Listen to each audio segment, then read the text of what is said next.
Kebakaran hutan dan lahan saat musim kemarau dan cuaca panas di Palangkaraya, Kalimantan Tengah terus meluas.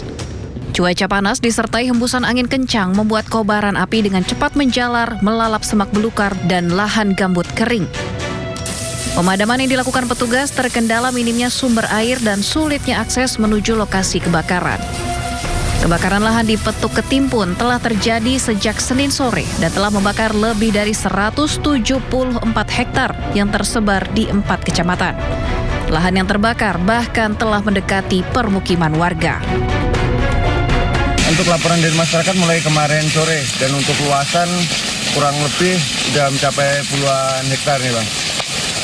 Dan untuk permukiman kurang lebih 100. Kalau yang dari jalan sebelah kemungkinan sekitar 200 meter lagi sudah masuk ke permukiman. Pemerintah Provinsi Kalimantan Tengah terus mengintensifkan penanganan kebakaran hutan dan lahan, mulai dari koordinasi dengan unsur terkait, penambahan armada helikopter waterbombing, hingga operasi modifikasi cuaca untuk membantu mengendalikan kebakaran.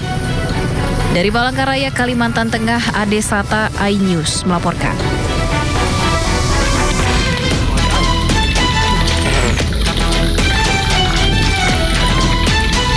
Sepanjang Juli hingga Agustus 2026, sebanyak 25 titik kebakaran hutan dan lahan atau karhutla terjadi di Kabupaten Bangka Barat, Kepulauan Bangka Belitung.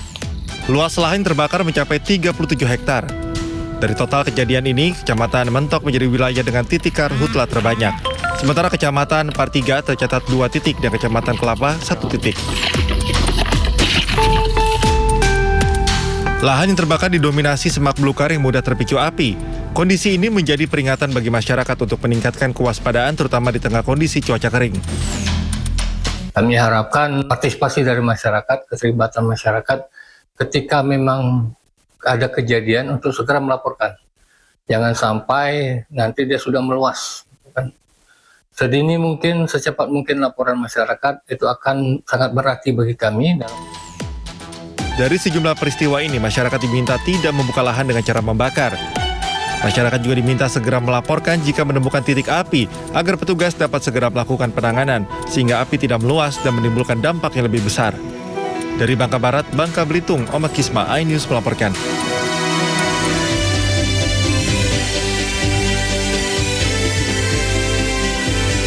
Misteri tebal kini menyelimuti kematian Sutrimo, orang kepercayaan ex-Jampitsus Kejagung di tengah terpaan dugaan rasuah atasan. Mulut berbusa menjadi tanda tanya pertama, mengisyaratkan ada yang tak beres di tubuh yang tak lagi bernyawa. Kejanggalan mulai terasa memuncak saat barang-barang pribadinya tak kunjung dikembalikan ke keluarga. Tak ayal jika publik bertanya kematiannya apakah ini bukan sekedar ajal yang datang tiba-tiba, melainkan dugaan konspirasi di balik hilangnya nyawa. Mana yang benar? Bersama saya Yudi Handoyo, inilah Sindo Prime.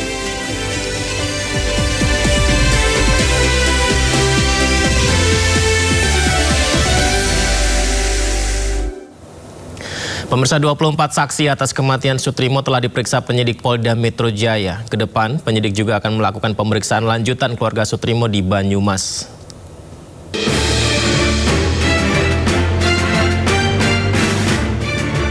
Penyebab kematian Sutrimo yang ditemukan meninggal di halaman klinik Morden, Jakarta Selatan masih diusut oleh Polda Metro Jaya. Polda menyebut telah memeriksa 24 saksi atas kematian Sutrimo.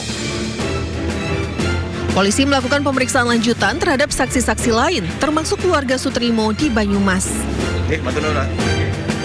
24 saksi sudah kami periksa, kami minta keterangan di dalam proses penyelidikan. Untuk saksi-saksi yang dari pihak keluarga, karena di proses penyelidikan sudah dilakukan pengambilan keterangan, kami akan melakukan pengambilan keterangan atau permintaan keterangan lanjutan nanti di Banyumas. Sementara itu, Perkumpulan Praktisi Hukum dan Ahli Hukum Indonesia yang mendampingi pemeriksaan para saksi meminta pihak kepolisian untuk mengungkap tuntas kasus ini. Pitra Romadoni juga menerangkan bahwa pihak keluarga membantah bahwa FA bukanlah kerabat Sutrimo sebagaimana yang tertera di formulir rumah sakit. yang udah diperiksa 20 lebih pertanyaan, ada yang 17 pertanyaan. Ini relatif tergantung daripada masing-masing saksi dan pelapor. Bahwasannya yang bersangkutan atas nama FA bukanlah kerabat daripada almarhum Sutrimo. Itu tidak benar kerabatnya kan itu, dan mereka juga nggak kenal yang namanya FA ini. Usai meningkatkan status penanganan kasus kematian Sutrimo, mantan kepala rumah tangga di kediaman ex Jampitsus Febri Adriansyah dari penyelidikan ke tahap penyidikan, Polda Metro Jaya menjadwalkan ekshumasi atau bongkar kubur di Banyumas pada hari Rabu. Langkah ini dilakukan guna mengungkap penyebab pasti kematian korban yang dinilai tidak wajar oleh pihak keluarga. Tim Liputan iNews melaporkan. Komisi 3 DPR RI akan mengawasi secara utuh dan mengawal tuntas kasus kematian Sutrimo, pria yang diduga sebagai kepala rumah tangga ex Jampitsus Febri Adriansyah. Komisi 3 minta polisi juga memeriksa semua saksi, termasuk Febri Adriansyah. Saya kira dari sisi KUHAP kita ya, semua pihak yang terlibat langsung atau mengetahui atau setidak-tidaknya tahu tentang apa yang terjadi di tindak pidana ini, tentu penyidik harus mengumpulkan bukti itu selengkap-lengkapnya. Jangan ada yang ditinggal. Karena memang KUHAP yang baru ini, KUHAP baru kita baru berlaku tahun ini, mengharuskan itu semua selengkap-lengkapnya, seutuh-utuhnya. Termasuk dengan meriksa Febri? Menurut saya siapapun, apalagi Febri kan. Karena yang nyangkut ke dia kan begitu. Jadi saya kira penyidik udah tahu lah siapa yang harus mereka periksa dan tugas. Pihak keluarga Sutrimo mendatangi Mapolresta Banyumas untuk melaporkan peristiwa kematian yang menimbulkan sejumlah pertanyaan di kalangan keluarga. Mereka mengaku tidak keberatan jika makam Sutrimo digali untuk proses otopsi.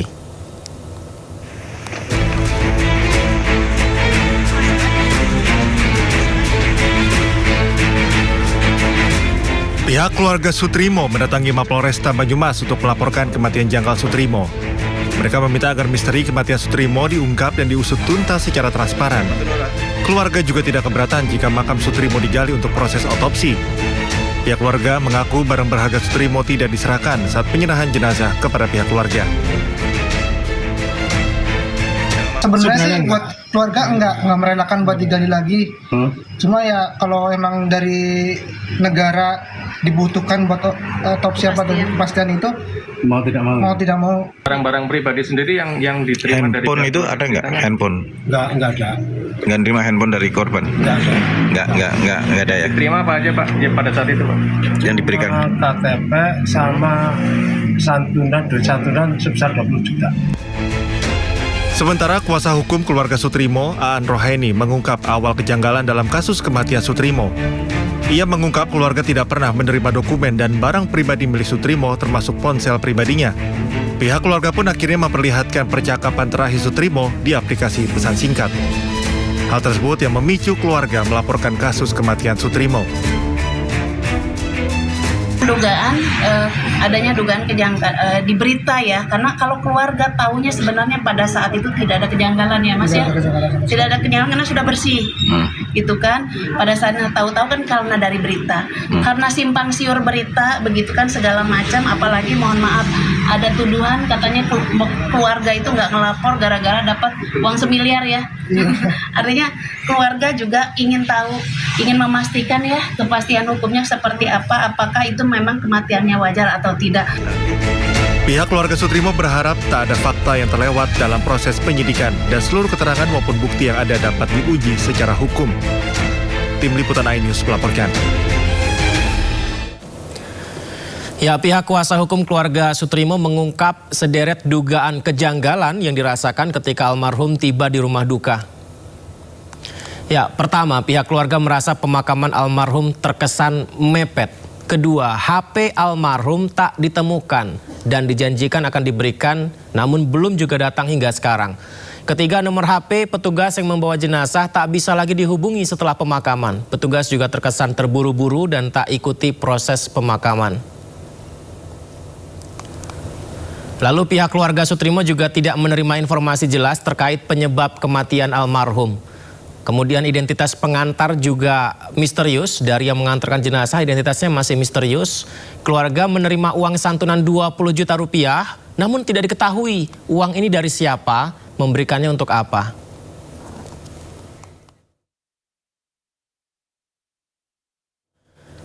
Pihak keluarga mengungkapkan terkait dugaan kejanggalan dari kematian Sutrimo, di mana sebelumnya keluarga sempat menyatakan sudah mengikhlaskan kepergian almarhum. Salah nih, ada informasi bahwa sempat dari pihak keluarga tidak ingin ada pengusutan tentang kasus kematian Sutrimo. Apakah itu akhirnya dibantah, Mbak An? Betul, peristiwa itu iya, bahwa memang dari awal sebelum saya masuk, pihak keluarga itu sangat tertutup dan memang selalu statementnya adalah sudah mengikhlaskan karena memang banyak pertimbangan yang memang sampai sebelum saya masuk nggak ada yang mengeksplorasi gitu kan, itu aja. Tapi memang fakta itu betul. Fakta itu betul. Penyebabnya apakah ada tekanan atau memang dari pihak keluarga saja yang tidak mengetahui jalurnya, Mbak An? Iya, saya kira kalau tekanan sama sekali tidak ada, dan semoga ke depan juga tidak pernah ada tekanan kepada keluarga karena ketidaktahuan. Mereka menghadapi hal itu harus bagaimana, sementara mereka juga tidak ada orang yang dipercaya. Nah, begitu Mbak An masuk ke sana, akhirnya apakah keluarga pun memberitahu banyak kejanggalan yang dipertanyakan pihak keluarga? Ini kok kesannya penguburannya itu dipepet-pepetin nyampenya malam, padahal sebenarnya sudah dikirim dari jam dari Jakarta itu 12:30, tapi kok sampai sini jam 10. Semuanya sudah bersih dan HP-nya yang paling itu kan HP-nya dan barang-barang pribadi milik almarhum itu yang tadinya dijanjikan mau dikirim besoknya dipakai, ternyata tidak pernah sampai. Adapun HP orang pengantar jenazah yang tadinya aktif pada saat mengantar jenazah, setelah itu ternyata HP itu tidak bisa dihubungi. Ada dua kejanggalan yang paling besar tuh itu kalau dari pihak keluarga awalnya. Saya juga kaget gitu kan, ternyata memang dokumen, jadi tidak pernah ada di dalam dokumen itu informasi tentang penyebab kematian. Sebagaimana kita bisa baca di media dulu-dulu kan ada, makanya informasi tentang adanya mulut berbusa, hidung berbusa gitu kan, itu tuh tidak ada. Ya, apa sebenarnya yang terjadi dan apakah ada hubungannya dengan peristiwa yang dialami oleh ex-Jampitsus FA? Kita bahas lebih lanjut misteri kematian Sutrimo ini bersama Kabareskrim periode 2008-2009 Susno Duaji. Assalamualaikum, selamat malam Pak Susno. Selamat malam para pemirsa, selamat malam juga. Terima kasih banyak Pak Susno sudah berkenan hadir di Sindo Prime. Pak Susno, ini saya ingin tanya, mungkin mumpung ada Pak Susno ini. Jadi yang saya dapatkan informasi dari Dirkrimum Polda Metro Jaya, Kombes Imanuddin menyatakan dari hasil penyelidikan yang tentunya sudah dilakukan oleh Polresta Banyumas, juga dari hasil penyelidikan dari tim Ditreskrimum Polda Metro Jaya, maka sudah ditingkatkan ke proses penyidikan. Nah, pertanyaan saya Pak Susno, apakah bisa ketika belum diperiksa detail tentang jasadnya, tapi sudah naik ke proses penyidikan, Pak? Ya bisa ya, kan berdasarkan alat bukti yang lain gitu, minimal 2 alat bukti, dia bisa meningkatkan ke penyidikan. Kemudian untuk melakukan tindakan-tindakan upaya paksa, itu harus prosesnya penyidikan. Contohnya, kan besok akan melakukan tindakan ekshumasi, gali kubur ya, kemudian otopsi gitu ya. Nah, itu tindakan sudah merupakan tindakan upaya paksa. Upaya paksa ini harus prosesnya dalam penyidikan, bukan penyelidikan lagi. Nah, kemudian mungkin nanti akan melakukan penyitaan seperti penyitaan handphone, penyitaan baju yang dipakai korban, kemudian penyitaan CCTV kalau ada, dan lain-lain. Itu juga sudah termasuk upaya paksa. Penyitaan itu upaya paksa, dan itu bisa dilakukan manakala proses sudah memasuki tahap penyidikan. Berarti pihak kepolisian saat ini menduga ini sudah masuk pidana, Pak ya? Ada yang pelaku pembunuhan dan pembunuhan berencana, bisa begitu, Pak? Itu kalau kita mendengar keterangan dari Dirkrimum Polda Metro Jaya, Kombes Imanuddin, ya dia sudah menentukan pasal ya, yaitu pembunuhan dan atau pembunuhan berencana gitu. Jadi ya dia sudah melakukan itu, tapi tersangkanya belum ada gitu. Dia sudah tentukan bahwa kejahatan ini adalah kejahatan pembunuhan dan pembunuhan berencana. Nah, dari mana dia menyimpulkan itu? Ya bisa saja dari alat bukti yang dia sudah dapat gitu. Tetapi belum bisa menentukan tersangkanya. Berarti apakah ada ketinggalan kereta begitu Pak, karena jenazahnya sudah dikirim ke keluarganya bahkan dimakamkan? Iya, kalau kita nilai terlambat, ya ini terlambat ya. Tapi tidak ada kata terlambat itu dalam penyidikan ya. Lebih baik telat daripada tidak gitu kan. Karena ini sudah cukup lama waktunya. Kenapa lama? Yaitu dari tanggal 23 ya peristiwanya, 23 Juli. Kemudian sekarang sudah tanggal 11. Besok ekshumasinya tanggal 12. Kalau besok tanggal 12 berarti kan sudah hampir 20 hari ya. Mudah-mudahan saja hasil ekshumasinya itu masih cukup baik gitu. Artinya kondisi jenazahnya masih bisa untuk diadakan uji laboratorium ya, terhadap lambung, terhadap ginjal dan sebagainya, organ-organ dalam daripada Pak Sutrimo ini, mudah-mudahan gitu. Nah, mengapa terlambat? Ya pertama, karena kalau ekshumasi dan otopsi itu menurut hukum acara kita yang baru harus itu ya seizin daripada keluarga gitu. Nah, izin keluarga kemarin mungkin belum didapatkan, tetapi sebenarnya ada jalan keluar. Kalau pihak Polda ya atau penyidik gitu ingin cepat, dia bisa minta penetapan pengadilan. Dengan penetapan pengadilan tidak perlu ada izin. Tetapi sekarang ya alhamdulillah perkembangannya cukup baik ya.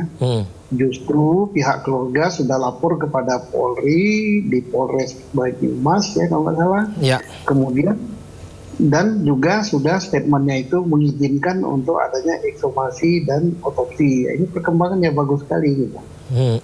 Kalau Pak Susno sendiri ketika awal adanya meninggal dunia Sutrimo ini, akan tetapi pihak keluarga sudah mengikhlaskan, apakah menganggap ini case close atau Anda melihat ada kejanggalan yang harus dibuka, Pak?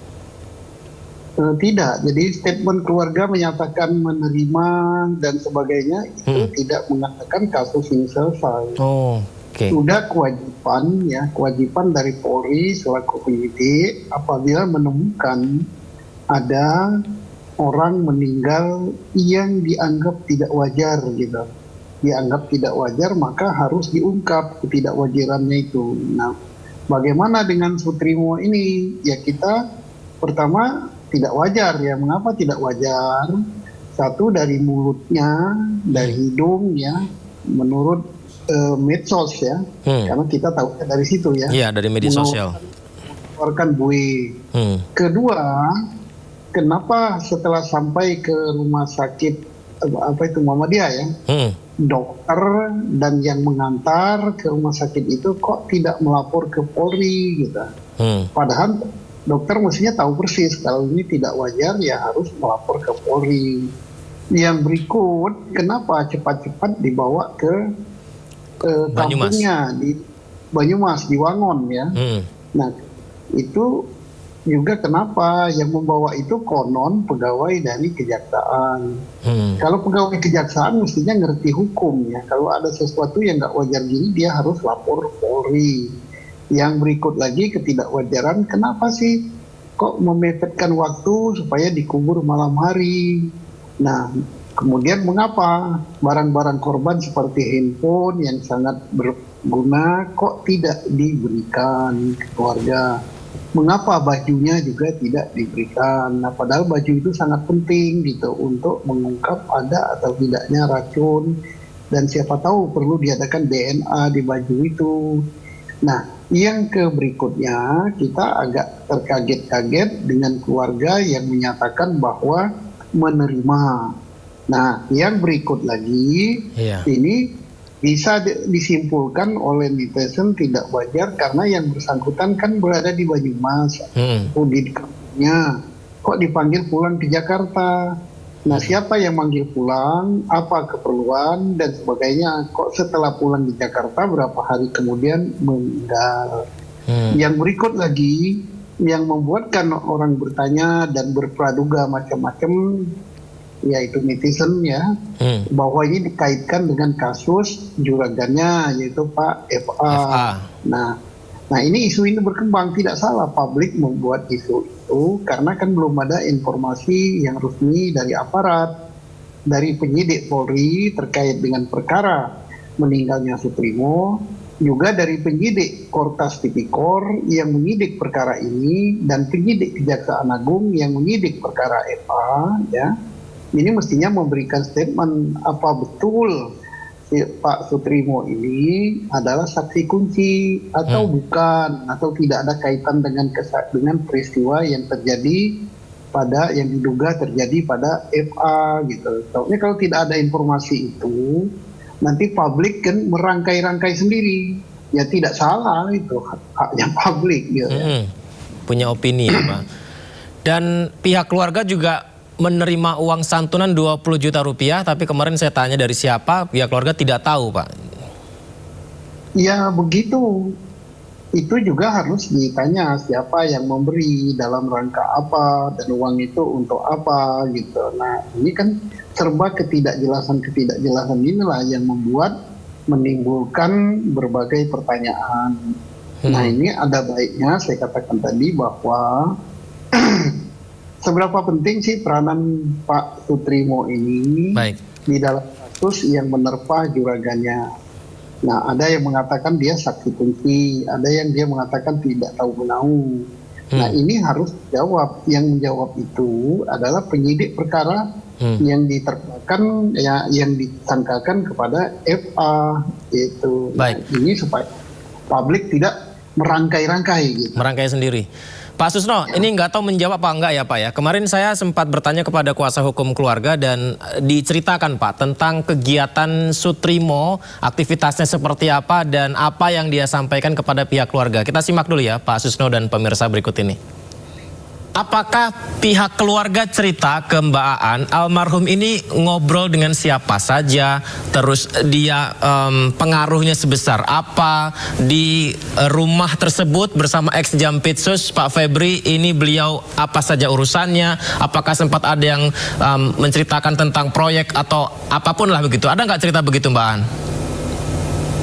Jadi kalau ke keluarga tidak, ke keluarga itu paling karena komunikasi antara almarhum dengan Mbak Anis adiknya itu sering ngirim foto. Foto apa? Jadi foto-foto misalnya beliau lagi jaga dan jaganya itu dari tanggal 19 sampai 23 dapat dipastikan bahwa almarhum Sutrimo itu kerjanya adalah menjaga rumah utama Pak Febri.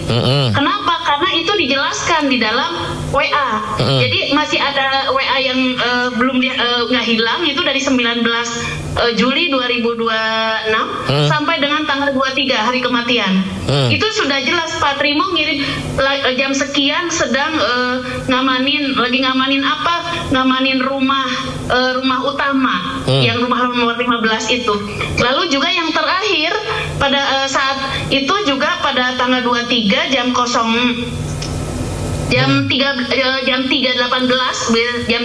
subuh itu dia memang mengirim foto makanan. Kemudian jam 4-nya ya, jam 4-nya dia mengirim foto minuman sedang minum, dan itu kedua lokasinya di depan rumah rumah utama FA. Jadi kalau dari jejak, dan tidak pernah di dalam perjalanannya itu ada keluhan sakit dan apapun. Lalu tadi pertanyaan tentang keluarga itu hanya tahu bahwa Pak Trimo itu sudah dari 2008 memang bekerja dengan Pak FA begitu kan.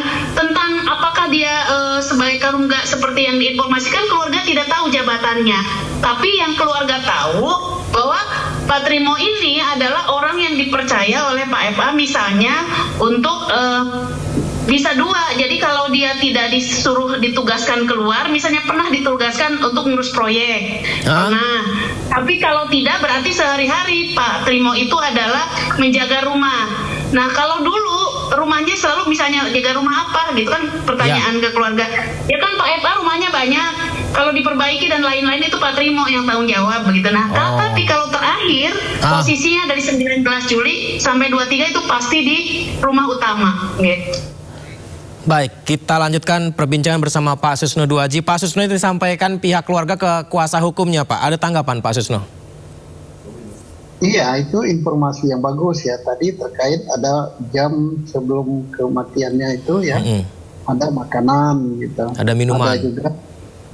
Kemudian dikatakan bahwa yang bersangkutan itu informasinya sehat gitu, tidak pernah ada keluhan, tidak pernah ada apa-apa. Jadi tidak benar kalau dikatakan bahwa yang bersangkutan meninggal karena sakit gula gitu. Yang beredar begitu juga di medsos tuh. Ya, sakit gula itu kan tidak ada yang orang meninggal mendadak. Sakit gula itu biasanya kan ya ada di rumah sakit, mungkin sakitnya parah gitu, atau di opname di rumah sakit gitu kan. Ya kalau tidak ada yang begitu, yang sakit begitu meninggal mendadak ya jantung atau apa, tapi jantung tidak mengeluarkan buih gitu. Tapi hal ini nanti dokter lah yang akan bisa menjawab. Meskipun ketika meninggalnya almarhum dengan penetapan ex Jampitsus sebagai tersangka itu tidak dalam waktu yang bersamaan ya Pak Susno ya. Tapi apakah ini bisa dirangkai atau masih terlalu jauh untuk mengkaitkannya Pak Susno? Nah itu yang bisa mengerti ini adalah penyidik dari tim Tas Tipikor, Kortas Tipikor, dan penyidik dari Kejaksaan Agung yang sedang menangani perkaranya Pak FA. Nah, kan ada dalam konstruksi kasus itu kan sudah ada untuk perkara korupsi gitu atau penyalahgunaan wewenang, ada berapa perkara, siapa saja yang akan jadi saksi gitu, saksi utama ini. Untuk perkara pencucian uang, siapa saja jadi saksi gitu. Nah, penting atau tidak kesaksian Pak Trimo ini, kesaksian almarhum, ini yang paling tahu adalah penyidiknya. Itu dari Kejaksaan Agung dan dari Kortas Tipikor. Tadi diceritakan dari pihak keluarga melalui kuasa hukumnya tanggal 19 sampai 23 Juli 2026 almarhum kerja jaga rumah utama FA. Lalu jam 3 subuhnya tanggal 23 di hari kematiannya mengirim foto makanan, jam 4 subuhnya mengirim foto minuman. Lalu terjadi peristiwa meninggal dunianya di hari berikutnya, di waktu berikutnya begitu. Apakah makanan dan minuman tersebut patut diduga ada sesuatu di situ Pak? Kalau patut diduga semuanya patut diduga gitu. Oleh karenanya bekas atau sisa makanan, sisa minuman itu kan harus dicari oleh aparat penyidik gitu. Setelah dicari baru diperiksa di laboratorium forensik gitu. Apakah pada makanan atau pada minuman itu ada tersisa zat-zat berbahaya yang dapat membahayakan keselamatan jiwa gitu. Almarhum ini ditemukan tergeletak di Morden ya, klinik Morden begitu Pak Susno, ini di Kramat Pela di satu wilayah di rumah Pak FA. Nah, cuman klinik Morden ini adalah klinik estetik Pak, dan informasinya sudah lama tutup di situ begitu. Apakah ini tidak sengaja tergeletak di sana atau kalau entah dari pengalaman Pak Susno ada seolah-olah ingin menunjukkan bahwa dia ingin menuju ke klinik tersebut begitu. Tapi ternyata yang ingin mengarahkannya dia tidak tahu lokasinya. Apakah mungkin ke situ, Pak? Saya kira yang bersangkutan tahu ya bahwa klinik tersebut tidak berfungsi karena sejak COVID itu tidak berfungsi. Dan almarhum sudah bekerja di situ 18 tahun ya, dia tahu kok. Nah, sekarang persoalannya adalah mengapa dia mengarah ke situ? Gitu. Apakah orang yang mengarahkan apa tidak? Nah, untuk itu kan pihak penyidik ya Polri kan sudah 20 atau 24 ya saksi yang diperiksa ya. Saya kira saksi itu sudah diperiksa. Apakah dengan dasar pemeriksaan saksi itulah maka Dirkrim Polda Metro Jaya berani meningkatkan menjadi penyidikan dan berani menentukan pasal yaitu pembunuhan dan pembunuhan berencana. Kita tidak tahu karena penjelasan atau keterangan persnya hanya sampai demikian aja bahwa ditingkatkan menjadi penyidikan dan pasal yang didugakan adalah pembunuhan dan pembunuhan berencana. Nah, tetapi tersangkanya belum ada. Gitu. Ada cerita juga dari pihak keluarga Pak Susno bahwa almarhum ini kalau tidak kerja sehari-hari menjaga rumah, sempat juga ditugaskan mengurus proyek. Saya tidak tahu proyek apa dan keluarga juga tidak tahu. Sejauh apa informasi-informasi ini bisa digali, Pak? Saya yakin dari penyidik ya Polda Metro gitu sudah mengumpulkan itu semua.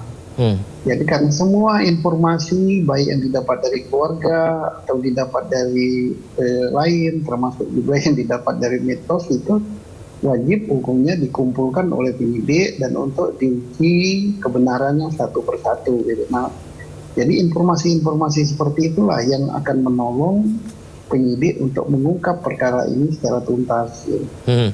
Kalau ketika ekshumasi berarti yang akan dicari tahu adalah penyebab kematiannya dulu ya Pak Susno berarti ya Pak? Iya, jadi dengan ekshumasi itu nantinya kan akan ada visum luar. Nah visum luar itu untuk mengetahui apakah yang bersangkutan gitu ada lukanya benda tumpul, benda tajam atau senjata api atau apalah gitu ya. Kemudian baru dilakukan otopsi itu untuk memeriksa bagian dalam, organ tubuh dalam ya. Mulai dari lambung, ya, lever, kemudian ginjal, paru, jantung, dan sebagainya. Makanya membutuhkan waktu yang cukup lama ya, mungkin 2-3 minggu untuk selesai hasil daripada ekshumasi dan otopsi jenazah itu bisa keluar gitu, hasil forensiknya apa gitu. Dan itulah yang akan menyimpulkan bahwa meninggalnya wajar atau tidak wajar. Kalau tidak wajar disebabkan apa? Ya, nah, kalau misalnya disebabkan ini tidak wajar, maka Polri berkewajiban untuk mencari bahwa siapa yang melakukan kalau itu dilakukan oleh orang lain.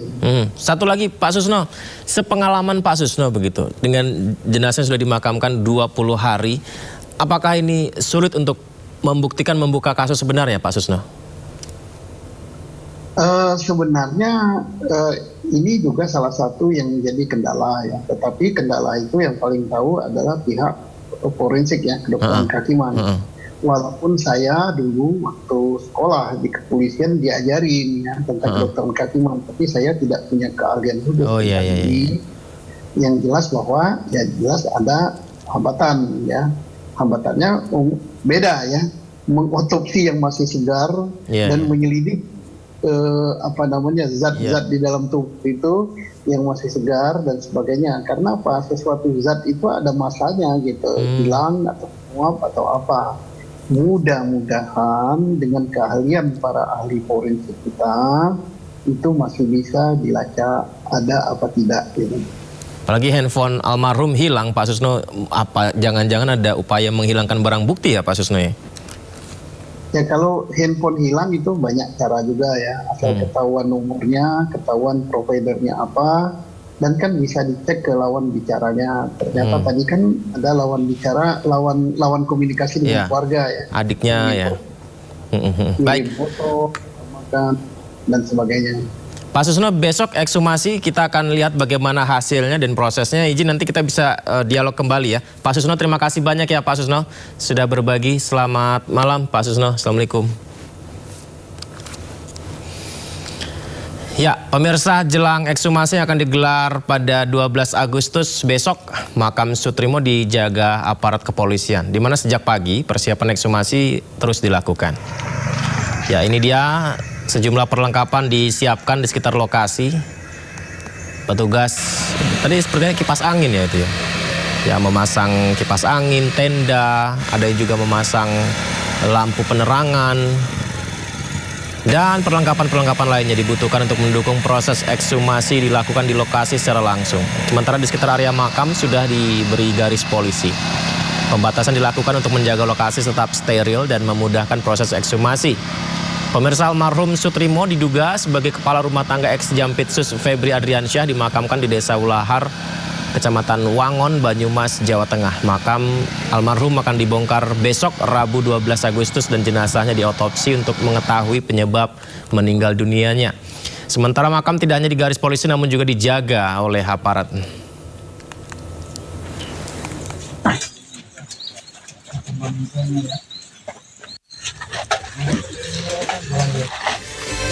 Pemirsa, Gubernur DKI Jakarta mengecam aksi promosi minuman keras berkedok tantangan hafalan Al-Quran. Diskusinya kami hadirkan setelah jeda di Sindo Prime.